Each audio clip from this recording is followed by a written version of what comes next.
धर्मा स्वरूपिणे अवतार वरिष्ठाय रामकृष्णाय ते नमः।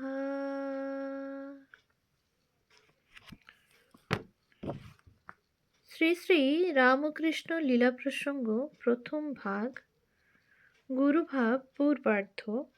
পূজনীয় স্বামী শারদানন্দজি মহারাজের রচনা। পৃষ্ঠা সংখ্যা 93। গুরুভাব ও মথুরানাথ। সাধারণ মানব জীবনেও ঐরূপ, কারণ উহার সহিত অবতার পুরুষের জীবনের বিশেষ সৌসাদৃশ্য আছে। অবতার মহাপুরুষদিগের জীবনেই যে কেবল এই দৈবী শক্তির খেলা দেখিতে পাওয়া যায় তাহা নহে, তবে তাহাদের জীবনে ইহার উজ্জ্বল খেলা সহজে ধরিতে পারিয়া আমরা অবাক হই এই পর্যন্ত। নতুবা আপন আপন দৈনন্দিন জীবন এবং জগতের ব্যবহারিক জীবনের ইতিহাসের আলোচনা করিলেও আমরা ওই বিষয়ের যৎ সামান্য প্রকাশ দেখিতে পাই। বহুদর্শিতা বা মানব জীবনের বহু ঘটনার তুলনায় আলোচনায় ইহা স্পষ্ট বোঝা যায় যে মানব ওই দৈবী শক্তির হস্তে সর্বক্ষণই ক্রীড়া পুত্তলীর স্বরূপ হইয়া রহিয়াছে। অবতার মহাপুরুষদিগের জীবনের সহিত সাধারণ মানব জীবনের এরূপ সৌসাদৃশ্য থাকাটাও কিছু বিচিত্র ব্যাপার নহে, কারণ তাহাদের অলৌকিক জীবনাবলী তো ইতর সাধারণের জীবন গঠনের ছাঁচ, টাইপ অর মডেল স্বরূপ। তাহাদের জীবনাদর্শেই তো সাধারণ মানব আপন জীবন গঠনের প্রয়াস পাইতেছে ও চিরকালই পাইবে। দেখো না, নানা জাতির নানা ভাবের সম্মিলন ভূমি বিশাল ভারত জীবন রাম, কৃষ্ণ, চৈতন্য প্রভৃতি কয়েকটি মহাপুরুষ কেমন অধিকার করিয়া বসিয়াছেন। আবার ওই সকল পূর্ব পূর্ব মহাপুরুষদিগের জীবন আদর্শ সকলের একত্র সম্মিলনে অদৃষ্টপূর্ব নূতন ভাবে গঠিত বর্তমান যুগাবতার শ্রী রামকৃষ্ণের জীবন আদর্শ কেমন দ্রুতপদে আপন প্রবাহ বিস্তার করিয়া এই স্বল্পকাল মধ্যেই বর্তমান ভারতীর জীবন অধিকার করিয়া বসিতেছে। কালে ইহা কিভাবে কতদূর যাইয়া দাঁড়াইবে তাহা তোমার সাধ্য হয় বলো। আমরা কিন্তু হে পাঠক উহা বুঝিতে ও বলিতে সম্পূর্ণ অপারগ। মথুরবাবু ভক্ত ছিল বলিয়া নির্বোধ ছিল না। আর এক কথা, মথুরবাবু ঠাকুরকে যেরূপ অকপটে 5 শিকে 5 আনা ভক্তি বিশ্বাস করিতেন তাহা শুনিয়া আমাদের ন্যায় সন্দেহদুষ্ট মন প্রথমেই ভাবিয়া ফেলে, লোকটা বোকা বাঁদরগোছ একটা ছিল আর কি, নতুবা মানুষকে মানুষ এতটা বিশ্বাস ভক্তি করিতে পারে কখনো? আমরা যদি হইতাম তো একবার দেখিয়া লইতাম শ্রী রামকৃষ্ণদেব কেমন করিয়া নিজ চরিত্র বলে অতটা ভক্তি বিশ্বাসের উদয় আমাদের প্রাণে করিতে পারিতেন। যেন প্রাণের ভিতর ভক্তি বিশ্বাসের উদয় হওয়াটা একটা বিশেষ নিন্দার ব্যাপার। সেই জন্য ঠাকুরের নিকট হইতে মথুরবাবুর বিষয় আমরা যতটুকু যেরূপ শুনিয়াছি ও বুঝিয়াছি তাহাই এখানে পাঠককে বলিয়া বুঝাইবার প্রয়াস পাইতেছি যে মথুরবাবু ঐরূপ স্বভাবাপন্ন ছিলেন না। তিনি আমাদের অপেক্ষা বড় কম বুদ্ধিমান বা সন্দিগ্ধ মনা ছিলেন না। তিনিও ঠাকুরের অলৌকিক চরিত্র ও কার্যকলাপে সন্দেহবান হইয়া তাহাকে প্রথম প্রতি পদে বড় কম যাচাইয়া লন নাই। কিন্তু করিলে কি হইবে? কখনো কোনো যুগে মানব যে রূপ নয়নগোচর করে নাই, বিজ্ঞান ও নাদিনী প্রেমাবর্তশালিনী মহা ওজস্বিনী ঠাকুরের ভাব মন্দাকিনীর গুরুগম্ভীর বেগ মথুরের সন্দেহ ঐরাবত আর কতক্ষণ সহ্য করিতে পারে?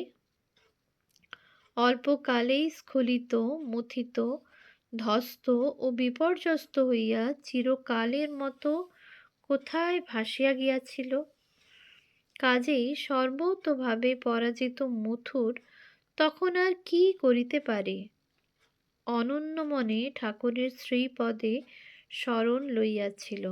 অতএব মথুরের কথা বলিলেও আমরা ঠাকুরের গুরুভাবেরই কীর্তন করিতেছি, ইহা বুঝিতে বিলম্ব হইবে না। ঠাকুরের প্রতি মথুরের প্রথম আকর্ষণ কি দেখিয়া এবং উহার ক্রমপরিণতি।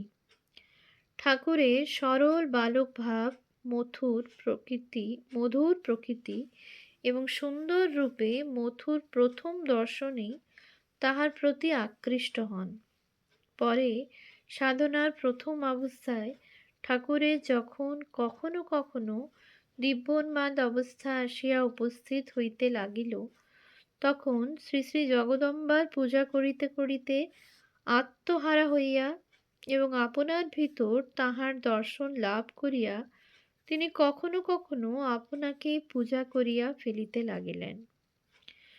যখন অনুরাগের প্রবল বেগে তিনি বৈধী ভক্তির সীমা উল্লঙ্ঘন করিয়া প্রেমপূর্ণ নানারূপ অবৈধ সাধারণ নয়নে অহেতুক আচরণ দৈনন্দিন জীবনে করিয়া ফেলিয়া ইতর সাধারণের নিন্দা ও সন্দেহ ভাজন হইতে লাগিলেন, তখন বিষয়ী মথুরের তীক্ষ্ণ বুদ্ধি ও ন্যায়পরতা বলিয়া উঠিল, যাহাকে প্রথম দর্শনে সুন্দর সরল প্রকৃতি বিশিষ্ট বলিয়া বুঝিয়াছি, স্বচক্ষে না দেখিয়া তাহার বিরুদ্ধে কোনো কথা বিশ্বাস করা হইবে না। সেই জন্যই মথুরের গোপনে গোপনে দক্ষিণেশ্বর কালীবাটিতে আসিয়া ঠাকুরের কার্যকলাপ তন্ন তন্ন ভাবে নিরীক্ষণ করা এবং ঐরূপ করিবার ফলেই এই সিদ্ধান্তে উপনীত হওয়া যে যুবক গদাধর অনুরাগ ও সরলতার মূর্তিমান জীবন্ত প্রতিমা। ভক্তি বিশ্বাসের আতিশয্যেই ঐরূপ করিয়া ফেলিতেছেন। তাই বুদ্ধিমান বিষয়ী মথুরের তাহাকে বুঝাইবার চেষ্টা যে যা রয়সয় তাই করা ভালো, ভক্তি বিশ্বাস করাটা ভালো কথা, কিন্তু একেবারে আত্মহারা হইলে চলে কি? উহাতে লোকের নিন্দাভাজন তো হইতে হইবেই। আবার দশে যাহা বলে তাহা না শুনিয়া নিজের মনোমতো আচরণ বরাবর করিয়া যাইলে বুদ্ধিভ্রষ্ট হইয়া পাগলও হইবার সম্ভাবনা। কিন্তু ওই সকল কথা ওইরূপে বুঝাইলেও মথুরের অন্তর্নিহিতা শক্তি ভক্তি সংসর্গগুণে জাগরিত হইয়া কখনো কখনো বলিয়া উঠিত, কিন্তু রামপ্রসাদ প্রভৃতি পূর্ব সাধককুলেরও তো ভক্তিতে এইরূপ পাগলের ন্যায় ব্যবহারের কথা শোনা গিয়াছে। শ্রী গদাধরের ঐরূপ আচরণ ও অবস্থাও তো সেইরূপ হইতে পারে।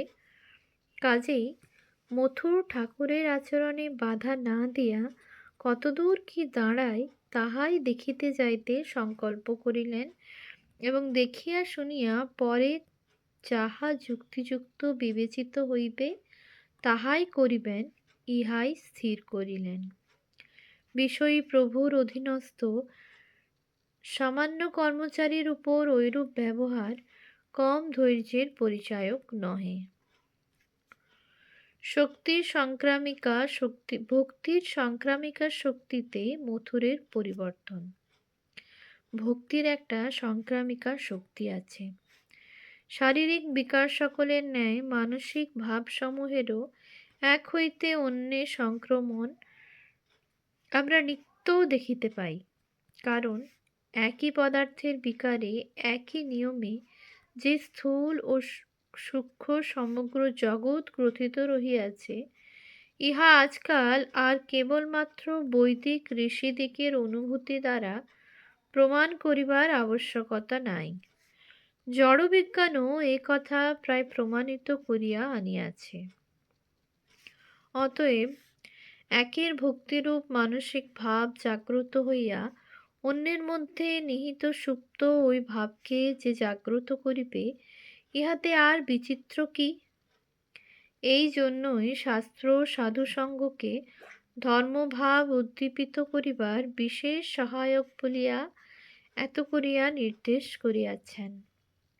মথুরের ভাগ্যেও যে ঠিক ঐরূপ হইয়াছিল, ইহা বেশ অনুমিত হয়। তিনি ঠাকুরের ক্রিয়াকলাপ যতই দিন দিন লক্ষ্য করিতে লাগিলেন, ততই তাহার ভিতরের ভক্তিভাব তাহার অজ্ঞাতসারে জাগ্রত হইয়া উঠিতে লাগিল। তাহার পর পর কার্য সকলে আমরা ইহার বেশ পরিচয় পাইয়া থাকি। তবে বিষয়ী মনের যেমন হয়, এই ভক্তি বিশ্বাসের উদয় আবার পরক্ষণে সন্দেহ, এইরূপ বার হইয়া অনেক দিন পর্যন্ত দোলায়মান থাকিয়া তবে মথুরের হৃদয়ে ঠাকুরের আসন দৃঢ় অনুরাগ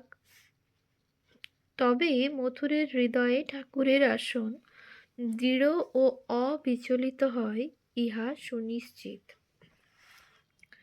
সেই জন্য দেখিতে পাই, ঠাকুরের ব্যাকুল অনুরাগ ও আচরণ আদি প্রথম প্রথম মথুরের নয়নে ভক্তির আতিশয্য বলিয়া বোধ হইলেও ঠাকুরের জীবনে দিন দিন ওই সকলের যতই বৃদ্ধি হইতে লাগিল, অমনি মথুরানাথের মনে সন্দেহের উদয়, ইহার তো বুদ্ধিভ্রংশ হইতেছে না। কিন্তু এ সন্দেহে তাহার মনে দয়ারই উদয় হয় এবং সুচিকিৎসকের সহায়ে ঠাকুরের শারীরিক স্বাস্থ্যের উন্নতি হইয়া যাহাতে ওই সকল মানসিক বিকার প্রশমিত হয়, মথুর সেই বিষয়েই মনোনিবেশ করেন।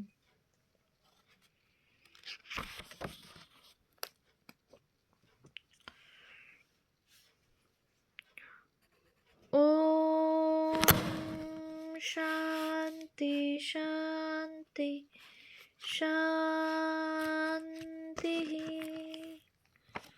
হরি ওম তৎসৎ।